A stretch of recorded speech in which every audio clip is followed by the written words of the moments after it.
안녕하세요. 인문학을 요리하는 남자, 인문학 셰프 세범입니다. 우리 앞선 심포지엄에서는 도덕의 고유한 형식과 관련한 칸트 입장을 살펴보았고요. 자, 지금부터는 예술의 형식과 관련한 칸트 선생님의 입장을 살펴보도록 하겠습니다. 자, 그래서 제가 예술의 형식과 관련한 특징이 궁금하다고 칸트 선생님께 도움을 요청했고, 이어서 칸트 선생님께서 예술의 고유한 형식 중 하나는 disinterestedness로서 이 개념은 무관심성으로 풀이할 수 있습니다. 그 의미를 더욱 살려 해석하자면 이해 관심과는 무관한 마음이다, 이렇게 볼 수가 있어요. 결국 예술다운 예술이 되기 위해서 갖추어야 할 형식 중 하나는 무관심성입니다. 우리는 어떤 대상을 경험할 때 사사로운 욕심이나 욕망을 전혀 개입시키지 않고 그 대상에 몰입할 수 있습니다. 자, 앞서 우리 칸트 선생님은 도덕의 고유한 형식으로서 보편화 가능성, 보편성을 들었고, 두 번째 예술의 고유한 형식과 관련해서는 무관심성을 언급하고 있습니다. 자, 그럼 무관심성이란 무엇인가? 무관심성이란 무엇인가? 자, 우리 영어로는 disinterestedness라고 해서, 자, 여러분, interest라고 하는 것은 이해 관심 혹은 이익 관심이라고 할 수 있어요. 즉 자신의 어, 이익을 미리 이리저리 살펴보는 그런 동기, 그런 마음이라고 볼 수 있죠. 자, 그런데 디스라고 하는 접두사가 붙었으니까 그러한 마음이, 즉 이해 관심, 이익 관심으로서의 마음이 개입되지 않는다, 그런 의미인 거예요. 즉 우리는 이해 관심, 이익 관심을 전혀 개입시키지 않고 어떤 대상을 감각적으로 경험할 수 있다는 것이고, 바로 그것이 무관심성이라고 하는 예술의 고유한 형식이다.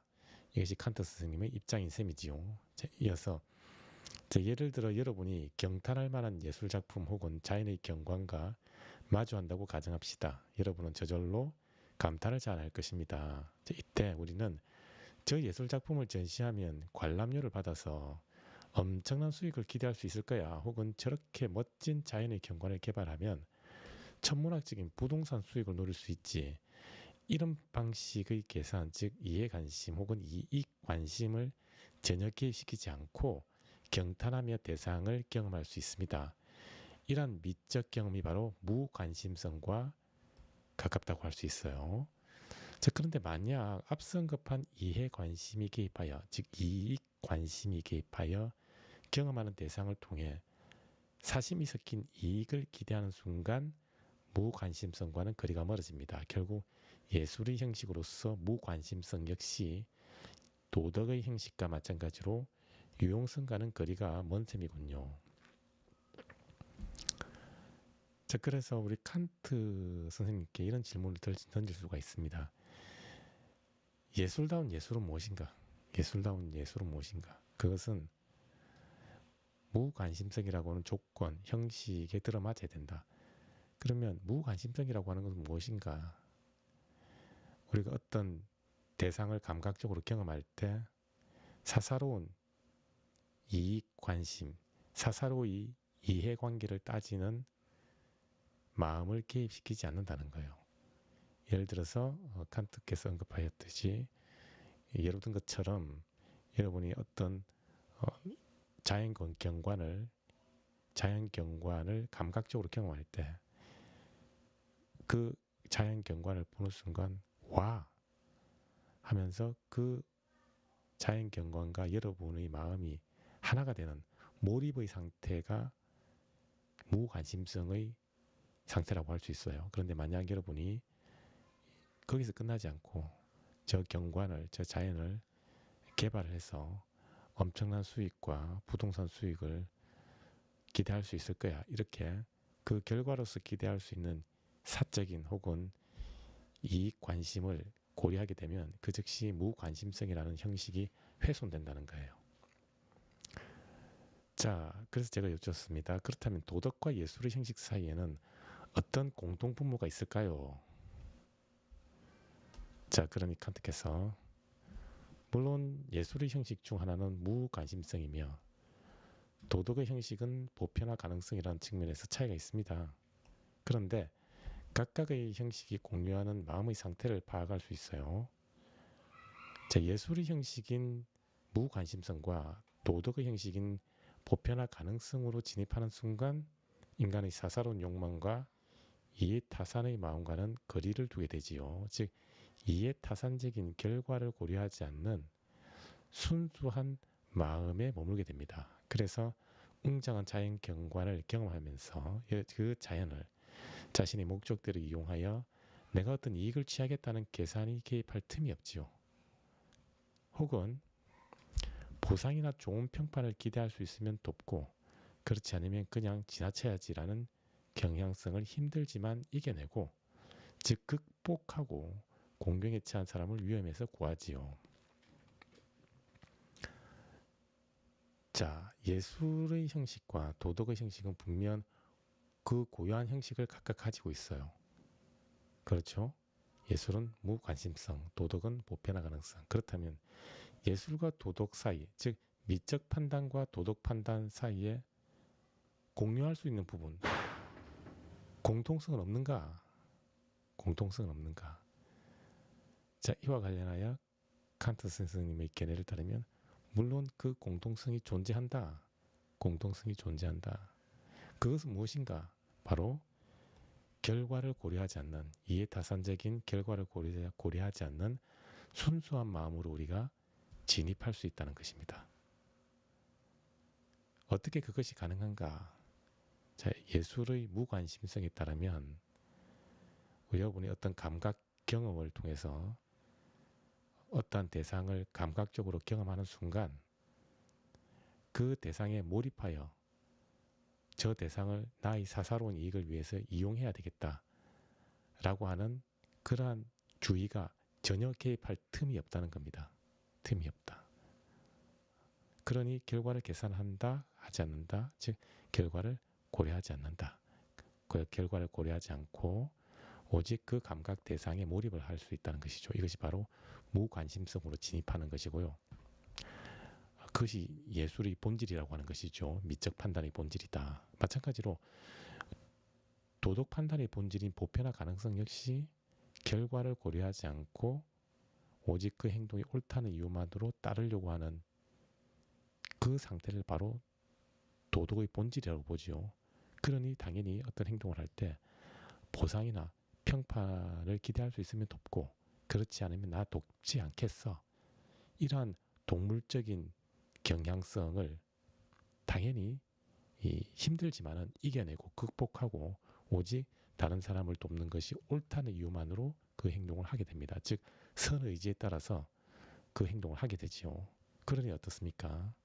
역시 여기서도 결과를 고려하지 않게 되지요. 결과가 어떤 행위의 결과 고려할 수 있는 이익이 개입될 여지가 없는 것이지요. 즉 순수한 마음에 머물게 됩니다. 즉 결국 도덕의 형식과 도덕, 즉 도덕 판단과 예술의 형식, 즉 미적 판단. 이 미적 판단은 결과를 고려하지 않는 이 결과를 고려하지 않는 순수성을 우리가 확보할 수 있다는 측면에서 공통분모가 있다라고 이렇게 결론을 내릴 수 있죠. 자, 그럼 여러분 여기서 어떤 추론이 가능합니까? 그렇다면 우리가 어떤 대상을 감각적으로 경험하는 즉 미적 경험을 통해서 또 순수성에 진입할 수 있고 그렇다면 우리가 미적 경험을 통해서도 도덕성을 고양시킬 수 있지 않느냐 이런 추론이 가능하지요. 한번 진짜 그런지 한번 봅시다. 자, 그러니 칸트 선생님께서 따라서 도덕과 예술의 형식은 어떤 행위의 결과와 무관한 순수한 마음을 확보할 수 있다는 측면에서 공통분모를 가지고 있습니다. 즉 결과를 타산적으로 따지지 않는 순수한 마음을 연결고리로 하여 예술은 도덕적 옳음을 판단하는 데 기여할 수 있습니다. 결국 미적 판단에 대한 감각적 경험은 도덕성을 고양하는 측면에 기여할 수 있는 셈이지요. 자, 그래서 도덕 판단과 미적 판단은 결국 순수성, 즉 결과를 고려하지 않는 순수성이라고 하는 측면을 공유하고 있기 때문에 우리가 미적 대상에 대한 감각적 경험을 통해서 우리 인간의 도덕성, 즉 도덕 판단을 고양할 수 있다는 것이 바로 칸트 선생님에 대한 관점이다. 이렇게 우리가 정리를 할 수가 있을 것 같습니다. 자, 이어서 이제 새로운 주제로 또 넘어가 보도록 하겠습니다. 자, 이어서 어떻게 음식을 바람직하게 먹을 수 있는지와 관련하여 은수라는 친구의 식습관을 소개합니다. 이와 관련해서 아리스토텔레스 선생님께서 그 견해를 조금 밝혀주시면 좋을 것 같습니다.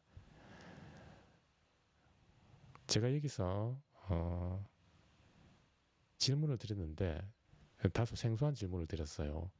우리 보통 음식은 맛있게 먹는다라고 표현하지 바람직하게 먹는다라고 표현하지 않지요. 그런데 제가 아리스토텔레스 선생님께 어떻게 음식을 맛있게가 아닌 바람직하게 먹을 수 있습니까? 라고 여쭈었습니다. 그러면서 제가 은수라는 친구의 식습관을 소개를 하는데요. 이 친구의 식습관을 한번 들여다볼게요. 자, 은수는 아무리 건강에 좋은 음식이라 할지라도 조미료에 인공맛이 없으면 절대 먹지 않습니다. 특히 배가 부른데도 불구하고 뷔페에서 가장 맛있는 종류의 음식을 계속 먹지요. 물론 뷔페를 갈 때 소화제까지 든든히 챙겨요.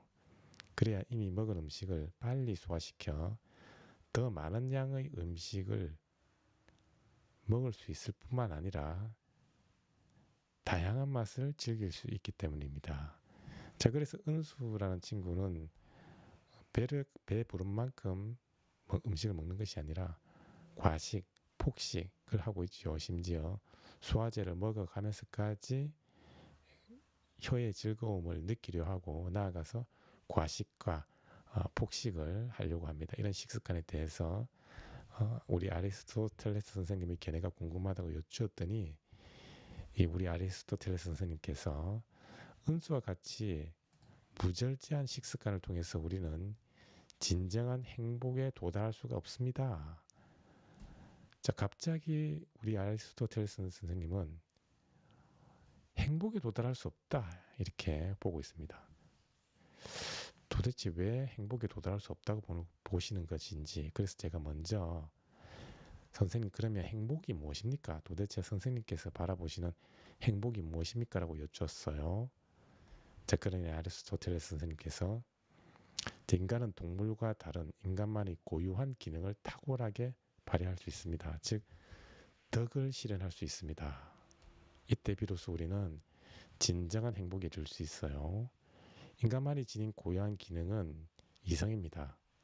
특히 이성 중에서 실천적 지혜는 도덕적 옳음을 파악하는 기능을 합니다.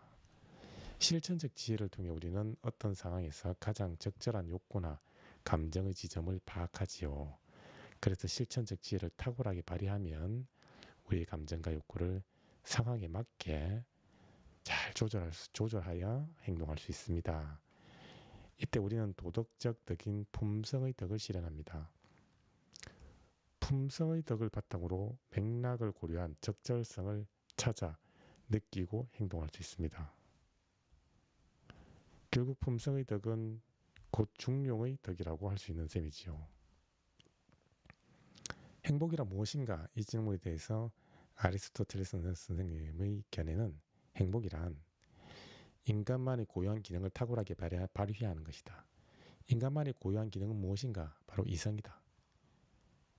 이성 중에서도 실천적 지혜라고 하는 것이 있는데 이 실천적 지혜라고 하는 것은 어떤 주어진 상황에서 혹은 그 맥락에서 그 맥락에 가장 적절한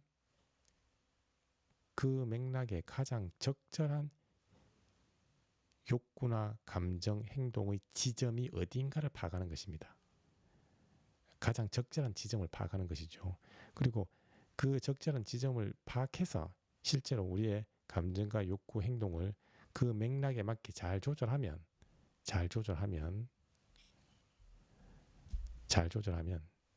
그때 여러분은 도덕적인 덕, 혹은 품성의 덕, 혹은 중용의 덕을 실현하여 행복에 도달할 수 있다. 이런 관점을 보이고 있습니다.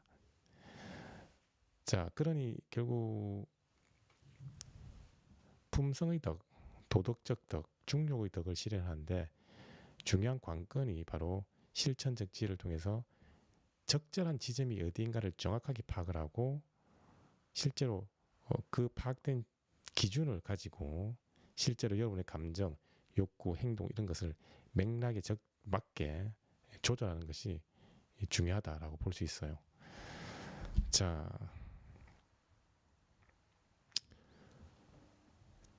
그래서 정리를 하자면 이 아리스토텔레스라고 하는 분은 행복에 도달하는 것을 강조하고 있어요. 행복. 인간의 목적은 결국은 행복에 도달하는 것이다. 그래서 우리 아리스토텔레스 선생님의 견해를 목적론적 윤리설이다 이렇게 부르기도 합니다. 자, 우리는 그러면 어떻게 하면 이 행복에 도달할 수 있는가? 어떻게 도달할 수 있는가? 자, 우리의 욕구, 감정, 그리고 행동이 있는데 이것을 갖다가 맥락에 맞게 맥락 혹은 상황에 맞게 잘 조절하면 행복에 도달할 수 있다. 행복에 도달할 수 있다. 그런데 이 과연 어떠한 지점까지가 맥락에 맞는 것인지, 어떠한 지점까지가 그 상황 맥락에 맞는 것인지를 파악하는 데 도움을 줄 수 있는 인간의 이성이 바로 실천적 지혜라고 하는 것입니다. 실천적 지혜. practical wisdom 혹은 프로네시스라고 하는데 이 실천적 지혜를 통해서 맥락과 상황에 적절한 지점을 파악하고 그것을 기준으로 여러분의 욕구, 감정, 행동을 잘 조절하면 그때 여러분은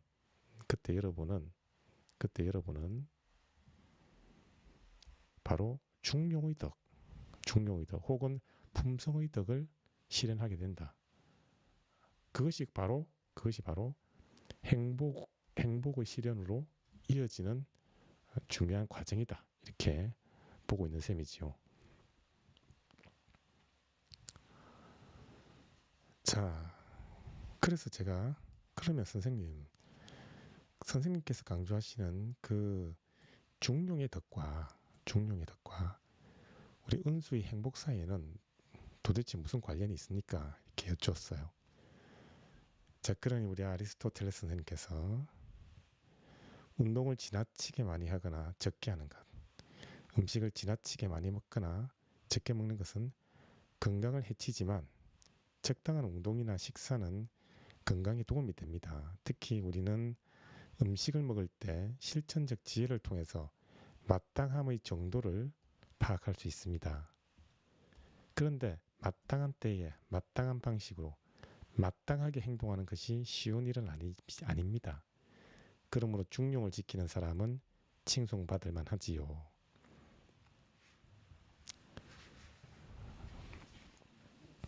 중용의 덕과 음식을 먹으면서 느끼는 음식을 통해서 실현할 수 있는 행복 도대체 무슨 관련이 있을까라고 여쭈었더니 자, 우리 아리스토텔레스 선생님은 마땅함을 강조하고 계십니다. 마땅함이 바로 여기서 의미하는 중용이라고 볼 수 있습니다. 중용. 물론 이 어느 지점까지가 마땅함인지 그 지점을 파악하는 것, 그 기준을 파악하는 것은 실천적 지혜의 도움을 받겠지요. 자, 그래서 여러분의 욕구와 감정, 행동을 그 맥락에 적절하게 잘 조절하면 여러분은 품성의 덕으로서 중용의 덕을 실현할 수 있고 곧 행복에 도달할 수 있다는 것입니다.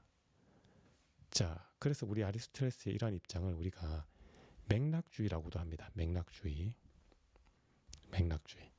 맥락이 적절한 감정, 욕구, 행동 이런 것을 강조하지요. 그리고 물론 이러한 맥락 어느 지점까지가 맥락이 적절한 것인가를 파악할 때는 실천적 지혜의 도움을 우리가 받게 됩니다. 자, 그러니 음식을 먹을 때도 어떻게 됩니까? 운동뿐만 아니라 우리가 음식을 먹을 때도 바로 이 맥락에 적절한 양, 마땅함에 들어맞는 양만큼의 음식을 먹는 것이 곧 품성의 덕, 중용의 덕, 곧 행복과 가깝다 이렇게 볼 수가 있겠지요. 자, 그래서 중용의 덕 중 한 가지는 절제입니다. 그런데 은수는 오직 혀의 쾌락을 느끼기 위해 음식을 먹고 있어요. 심지어 혀의 쾌락을 즐기려는 욕망에 이끌려 배가 부른데도 불구하고 계속 음식을 먹으려고 합니다. 만약 은수가 품성의 덕으로서 절제라는 중용의 덕을 갖추고 있다면 은수는 자기 몸이 요구하는 양만큼의 음식만 먹을 것입니다. 그래서 지나치게 많이 먹거나 지나치게 적게 먹지도 않을 것입니다. 즉 지나치게 과한 방종의 상태나 지나치게 모자란 무감각의 상태로 흐르지 않지요.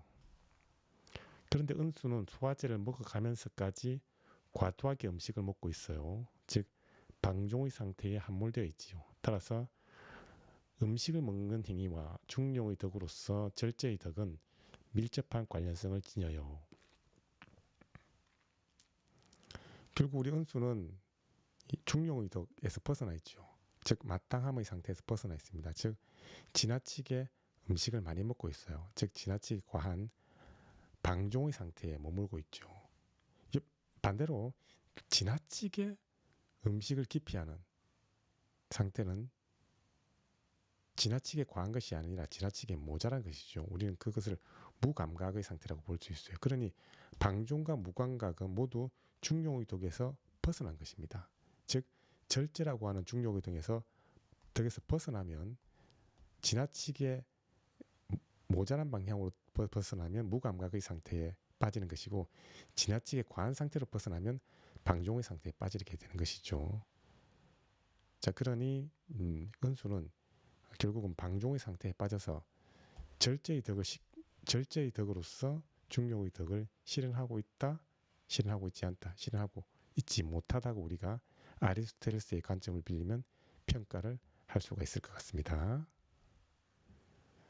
자, 이어서 아리스토텔레스님께서 그럼에도 불구하고 은수가 무절제한 방종의 상태인 식습관을 계속 고집한다면 이성의 탁월성에서 비롯하는 행복과는 점점 더 거리가 멀어지게 될 것입니다. 왜냐하면 욕망이 아닌 이성의 명령에 따라 욕망을 조절할 때 품성의 덕을 갖출 수 있을 뿐만 아니라 행복에 도달할 수 있기 때문입니다. 육체의 허기를 채우는 식욕과 품성의 덕은 서로 밀접한 관련성을 지니는 셈이지요. 결국 우리 은수가 행복에 도달하기 위해서는 품성의 덕을 갖춰야 되는데 이 품성의 덕은 욕망이 아닌 이성의 명령에 따라야 됩니다. 즉 실천적 지혜, 앞서 언급한 실천적 지혜를 통해서 욕망을 맥락에 맞게 잘 조절해야 된다. 그래서 맥락주의다. 그러면 품성의 덕을 실현할 수 있고 행복에 도달할 수 있다. 그러니 어떻습니까? 육체의 허기를 채우는 식욕과 품성의 덕은 전혀 관련이 없는 것이 아니라 밀접하게 관련을 맺고 있다. 우리가 이렇게 평가를 할 수 있습니다.